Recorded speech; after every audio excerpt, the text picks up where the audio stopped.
Assalamualaikum warahmatullahi wabarakatuh. Kembali lagi dengan saya Ridha Taufik Alamsyah, NPM 183140.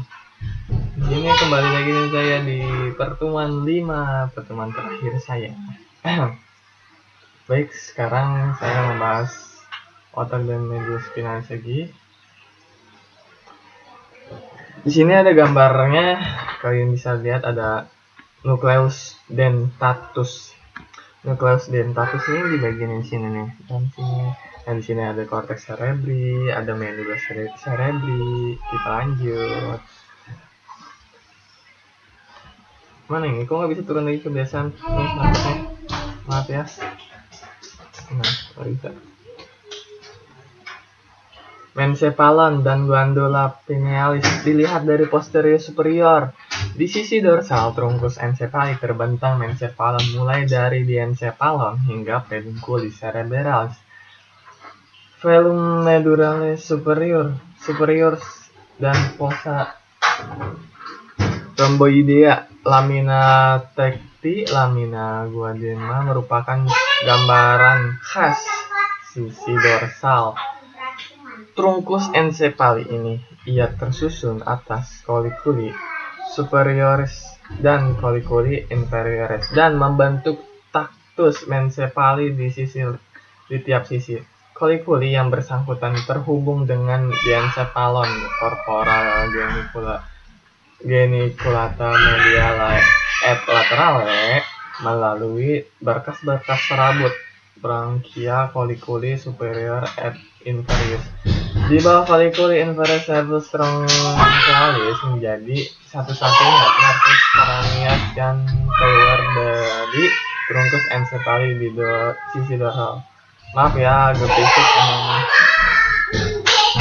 Rame.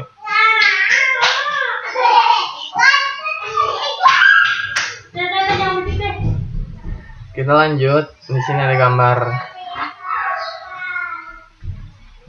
trunkus encephali. Nah, di sini ada penicillus tertius. Nah, ini di sini dia. Ada colliculi superior, ada commissura posterior, ada glandula pinealis.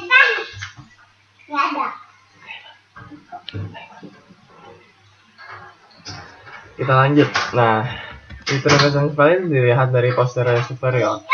Pons dan bagian-bagian utama cerebellum telah diangkat.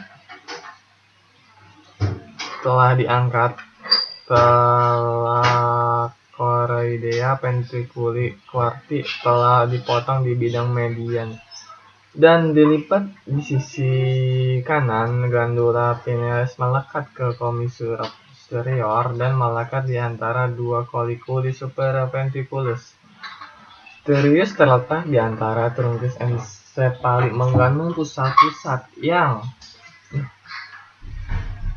penting nucleoruber potens olivares inferiores vestibularis dan formatio reticularis yang mengatur fungsi-fungsi penting guna mempertahankan kehidupan termasuk sirkulasi pernafasan di kesadaran aras. Selanjutnya trunkus encephali dan cerebellum. Sebentar ya. Nah, di trunkus cerebellum di sini terdapat velum medullaris superior. Nah, ini dia. Ingat ya kawan-kawan. Ada ventriculus quartus, ada fossa rhomboidea lagi, ada pons, ada pulmen, ada fossa rhomboidea lagi. Udah, maaf ya, ngomong lagi.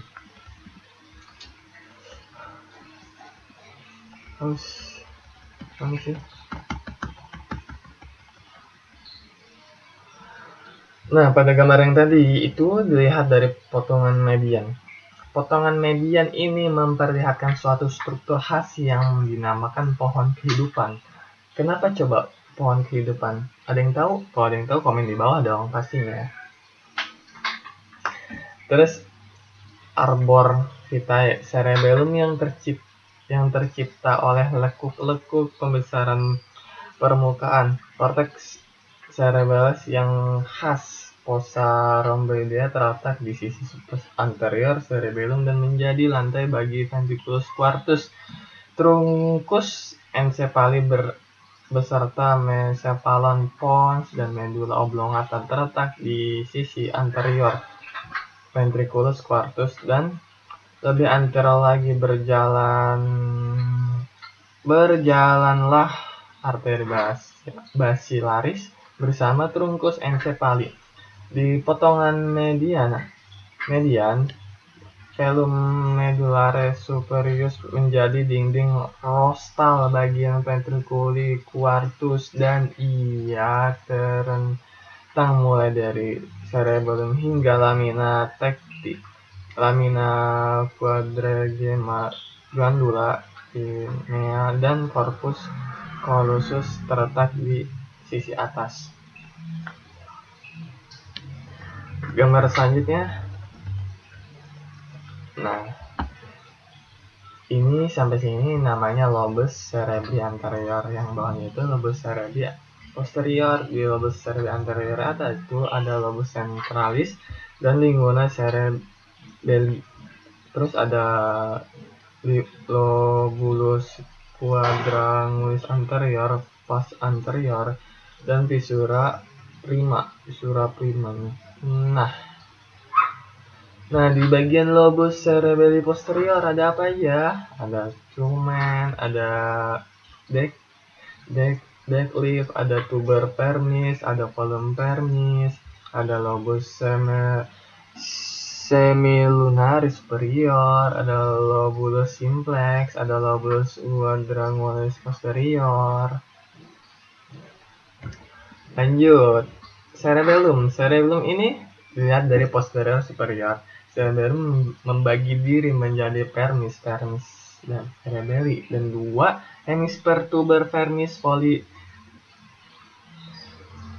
deckleaf culmen serta lobulus centralis dan lingula cerebelli dapat dilihat di dalam gambar. Hemisfer cerebelli terbagi menjadi 3 lobus. Nah, ada lobus cerebelli anterior, lobus posterior, dan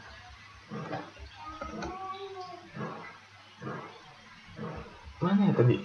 Kok hilang? Nah, lobus bronchonodularis.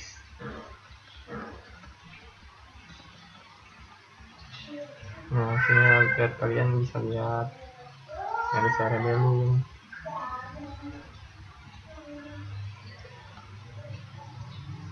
Nah, bagi calon klinisnya itu bila tekanan intrakranial meningkat akibat tumor dan pendarahan, struktur cerebellum yang paling kaudal, area tonsil cerebri, beresiko terjepit di antara tulang-tulang medula oblongata di daerah foramen magnum. Tekanan ini diteruskan ke dalam oblongata, dapat menyebabkan hilangnya fungsi penting seperti pernapasan dan penyebaran kematian. Ingat, sekali lagi, pernapasan dan menyebabkan kematian. Sekali lagi ya, pernapasan dan menyebabkan kematian. Lanjut. Herniasi tonsil ini dinamakan juga herniasi cerebral. Menyerupai herniasi tipe infratentorial yang khusus dibedakan dengan hemisferia supratentorial seperti hemisferia sentral. Dinamai pula hemisferia transosial torial. Pada herniasi ini penjepitan bagian paling di encephalon dan mencephalon di insula tonsil bila menyebabkan hilangnya fungsi formatio reticularis dan trunkus. Lanjut. Nah, di sini ada nucleus cerebri. Kalian bisa lihat apa ini hafal ya. Terus Nah, yang terakhir, nah bisa lihat kan kalian. Nah, di sini ada cortex cerebri, ada nucleus cerebri, di dalam nucleus cerebri ada nucleus plastivi, ini dia nucleus interpositus ini. Nah, ada nucleus interpositus anterior, yang tadi posterior, yang nucleus anterior, ada nucleus dentatus dan cortex medulla cerebri. Alhamdulillah bukan corona ya guys. Terima kasih, sekian dari saya. Cukup itu yang bisa saya sampaikan. Kalau banyak salah dan gak jelas, mohon maaf.